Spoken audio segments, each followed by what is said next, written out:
하라.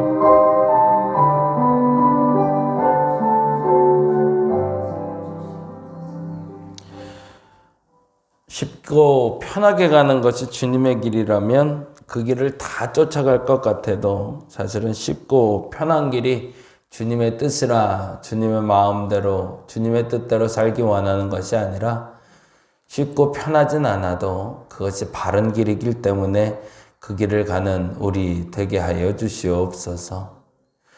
때때로는 좀 쉬웠으면 좋겠고 때때로는 좀 편했으면 좋겠고 때때로는 좀 적당히 했으면 좋겠고 라는 마음이 들어올 때도 그것이 바른 것이 아님을 알기에 내 마음 정돈되게 하여 주시고 그래서 하나님께 온전한 그리스도인으로 살아가는 우리 되게 하여 주옵소서.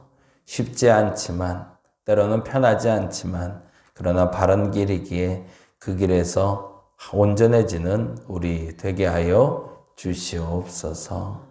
감사합니다. 고마우신 예수님 이름으로 기도드렸습니다. 아멘, 아멘.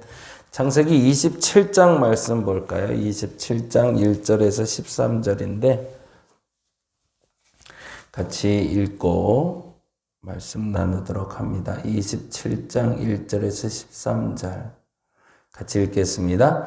이삭이 나이가 많아 눈이 어두워 잘 보지 못하더니 맏아들 에서를 불러 이르되 내 아들아 하매 그가 이르되 내가 여기 있나이다 하니 이삭이 이르되 내가 이제 늙어 어느 날 죽을는지 알지 못하니 그런즉 내 기구 곧 화살통과 활을 가지고 들에 가서 나를 위하여 사냥하여 내가 즐기는 별미를 만들어 내게로 가져와서 먹게 하여 내가 죽기 전에 내 마음껏 내게 축복하게 하라.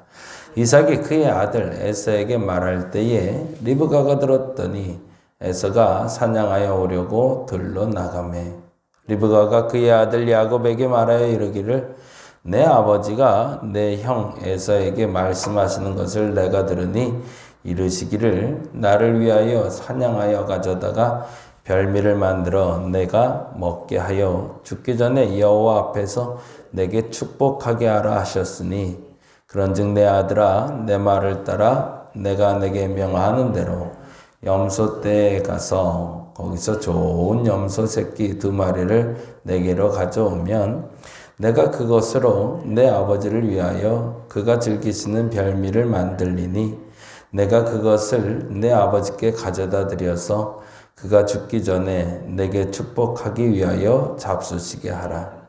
야곱이 그 어머니 리브가에게 이르되 내 영에서는 털이 많은 사람이요 나는 매끈매끈한 사람인즉 아버지께서 나를 만지실진데 내가 아버지의 눈에 속이는 자로 보일지라 복은 고사하고 저주를 받을까 하나이다.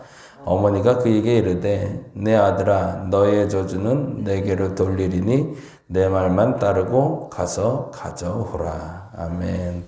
한 가정에서 일어나는 일인데 그 가정에서 일어나는 일이 우리에게 신앙에 어떠한 교훈을 주는지를 한번 살펴봅니다. 앞서 기도할 때 말씀드린 것처럼 모든 게 좀 쉽게 갔으면 좋겠고 모든 게 좀 편하게 갔으면 좋겠는데 쉬운 게 신앙이 아니고 편한 게 신앙이 아니라는 것 우리 한번 규정할 필요가 있을 것 같아요. 그냥 모든 게 좀 쉽고 모든 게 좀 편하고 그게 아니라 때로는 좀 어렵고 때로는 좀 불편한 것이 신앙이다라는 것 우리가 알고 점검해 봤으면 좋겠습니다. 왜냐하면 쉽고 편한 건 나 좋으라 하는 거지만 조금 어렵고 불편해도 해야 되는 건 나 좋으라 하는 것이 아니라 하나님 기쁘게 하기 위해서 하는 일이기 때문이죠. 때때로는 쉽고 편하게도 할 수 있을 겁니다. 그러나 때때로는 어렵고 불편하게도 해야 됩니다. 어떤 방법이 중요한 것이 아니라 그 방법을 통해서 무엇을 이루고자 하는 게 중요하겠죠. 그래서 다시 한번 점검합니다. 쉽고 편한 방법이라도 그것을 이루고자 하는 목적이 분명하다면 그리로 가는 것이 맞습니다. 근데 어렵고 불편하더라도 그리로 가는 게 맞다면 그쪽으로 가는 게 맞는 거죠. 어떤 과정을 통해서 어떤 결과를 돌출할지를 아는 것이 너무 중요한데 사실은 이삭은 그 판단력이 생각보다 조금 빨리 흐려졌던 것 같아요. 근데 그 흐려진 이유를 다른 연유로 보지 않고 편애로 보고 있습니다. 내 마음대로의 축복 때문이었죠. 그래서 이삭의 축복이 잘못된 크게 세 가지 이유가 있는데 결론적으로는 축복이 뭔지도 이해를 못한 것 같아요. 이삭이 축복하는 것이 무엇인가? 어제 말씀드린 대로 한다면 축복한다는 건 아브라함의 복이 이삭에게 전승된 것처럼 이삭의 복이 야곱, 그렇게 요셉 이렇게 전달되게 한다는 건데 그 복은 부를 누리거나 혹은 자기가 원하는 것을 얻게 되는 것이 아니라 복의 근원이 돼서 복의 전달자의 역할을 해야 되는 건데 이삭은 그 말을 어떤 의미인지 잘 이해 못했던 것 같습니다. 그래서 다음과 같은 세 가지의 실수를 하게 되는데요. 첫 번째는 축복하는 시기가 잘못됐어요. 한번 보겠습니다. 27장 1절에서 3절인데요. 같이 읽겠습니다. 이삭이 나이가 많아 눈이 어두워 잘 보지 못하더니, 거기다 줄쳐놓을게요. 나이가 많아. 성경이 이 단어가 나올 땐 조금 주의해서 봐야 됩니다. 곡해해서 해석할 필요까지는 없어요. 나이가 많은 게 문제가 됐다라고 말하는 건 아닌데요. 나이가 많아 판단이 흐려졌다라는 것과 연관이 됩니다. 그만큼 내가 무엇인가를 판단하기에는 이제는 좀 문제가 발생했다라고 생각하는 게 좋을 것 같아요. 근데 중요한 것은 나이가 많아라는 단어와 2절에 이 단어와 연결이 되고 있어요. 볼게요. 이삭이 이르되 내가 이제 늙어 어느 날 죽을런지 알지 못하니 라고 되어 있어요. 다시 거기다 줄쳐놓을게요. 이제 늙어. 사실은 이삭은 다른 곳의 몸의 불편함을 느끼기보다 가장 큰 불편함을 느낀 건 눈이 어두워진 것이었던 것 같아요. 그런데 그러다 보니 본인의 판단력이 흐려졌다고 생각했고 그것이 곧 죽음에 이를 수 있겠다라고 스스로 생각했던 것 같아요. 그게 첫 번째 실수였습니다. 사실은 눈만 어두웠던 거지 그의 몸이 노쇠한 건 아니었기 때문에 그렇습니다. 성경의 기록대로 하면 이로부터 약 40년을 더 삽니다. 이게 사실은 벌써 재산을 물려주고 장자권을 물려줄 때는 아니었다는 거죠. 근데 자기 스스로 판단에 마음이 약해져서 그 판단력이 흐려졌다는 건데 눈이 어둡다라는 표현이 참 그 말의 반어법이 되는 것 같아요. 영적으로도 눈이 어두워졌던 거죠. 근데 문제는 사실은 보면 이렇게 되어 있거든요. 4절에 보니까 한번 읽어볼게요. 내가 즐기는 별미를 만들어 내게로 가져와서 먹게 하여 내가 죽기 전에 내 마음껏 내게 축복하게 하래요. 거기서 우리가 한 가지 이분이 아직 건강이 유지되고 있구나인 걸 알게 되는 게 있어요. 그게 뭘까요? 즐기는 별미래요. 그럼 무슨 말이에요? 입맛이 아직 있다는 거거든요. 사람이 죽을 때가 가까웠는데 입맛이 있는 사람이 있을까요? 오늘까지 맛있게 잘 먹었는데 아무래도 나 죽을 것 같아. 이건 좀 말이 좀 다르지 않나요? 아직도 건강한 상태였던 겁니다. 그런데 뭘까요? 나중에가 아니라 지금 자기가 기력이 있을 때 에서를 축복하고 싶었던 거죠. 어찌 보면 이것이 가장 결정적인 시작점의 잘못이라고 여겨집니다. 우리가 무엇인가를 결정하고 판단하고 행동하고자 할 때 그 시기가 참 중요합니다.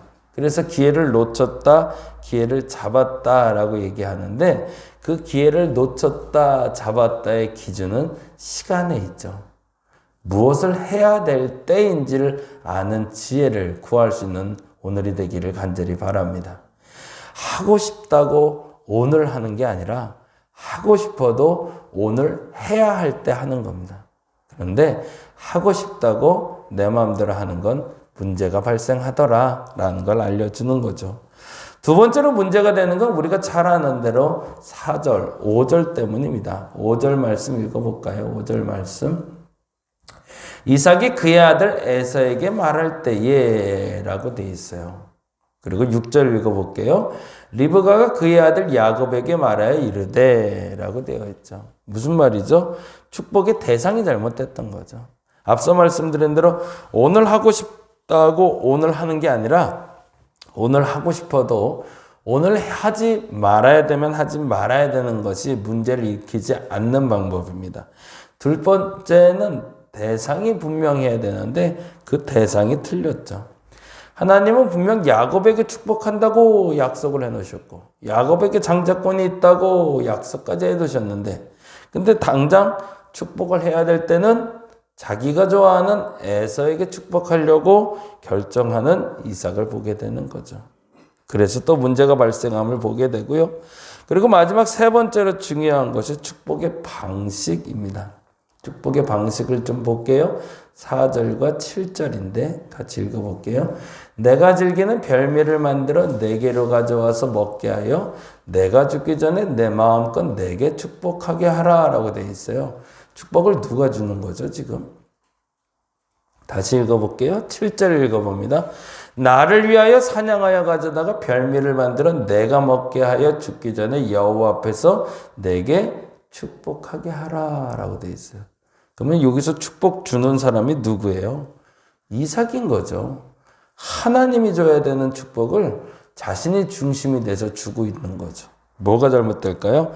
축복의 방식이 잘못된 거죠. 자기에게 정권이 있어서 내가 줄 수 있다고 착각하고 있는 겁니다. 그래서 내가 즐기는 진미를 먹어서 내게로 가져오면 내가 죽기 전에 내 마음껏 축복할 거라고 얘기하고 있고요. 그리고 더 중요한 건 거기에는 하나님 앞에서라는 도용된 하나님의 언어가 나타나고 있어요.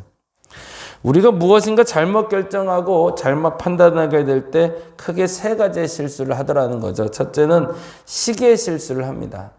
이때를 놓치지 말았어야 되는데, 이때를 잡았어야 되는데, 그런 후회가 더 이상 없기를 간절히 바랍니다. 근데 그게 잘 안 되죠. 그때 샀어야 되는데. 그때 그 사람 만났어야 되는데. 그때 그 일 좀 했었어야 되는데. 이 시기를 놓치는 어리석음이 저와 여러분에게 없기를 간절히 바랍니다. 근데 더 중요한 건 만나야 될 사람을 만날 수 있는 지혜를 구하시기 바랍니다. 에서가 좋죠. 그런데 불편해도 야곱을 만났어야 됐습니다. 내게 좋은 사람을 만나는 게 아니라 하나님이 필요한 사람을 만날 수 있는 사람이 되어야 됩니다. 그래서 축복의 대상이 누구인지를 분별해야 되는 그 시기에 잘못 분별한 이삭처럼 잘못된 만남이 없기를 간절히 바랍니다. 그리고 마지막 세 번째로 너무 중요한 건데 축복의 방식이죠. 이건 다른 말로 하면 살아가는 방식입니다. 내가 살아가는 방식이 내가 좋아서, 내가 누리고 싶어서, 내가 하고 싶어서가 아니라 하나님이 좋아서 하나님이 하시고자 해서 그래서 내가 하는 그 방식으로 움직일 수 있는 그래서 문제를 만드는 사람이 아니라 문제를 제거하는 저와 여러분 되시기를 간절히 바랍니다. 기도하겠습니다. 축복을 주는 시간에 문제가 만들어집니다. 문제를 제거하고 복이 들어오게 해야 되는데 오히려 문제를 만들고 맙니다. 잘못된 시간 선택 때문입니다. 잘못된 사람 선택 때문입니다. 잘못된 방식 선택 때문입니다. 이 세 가지의 잘못된 선택이 결국에는 문제를 일으킨 것처럼 내 삶에 세 가지의 잘못된 선택이 없도록 잘 시간을 선택하게 하여 주시고 잘 사람을 선택하게 하여 주시고 잘 방식을 선택하게 하여 주시옵소서. 감사합니다. 고마우신 예수님 이름으로 기도드렸습니다. 다 같이 기도하고 돌아갑니다.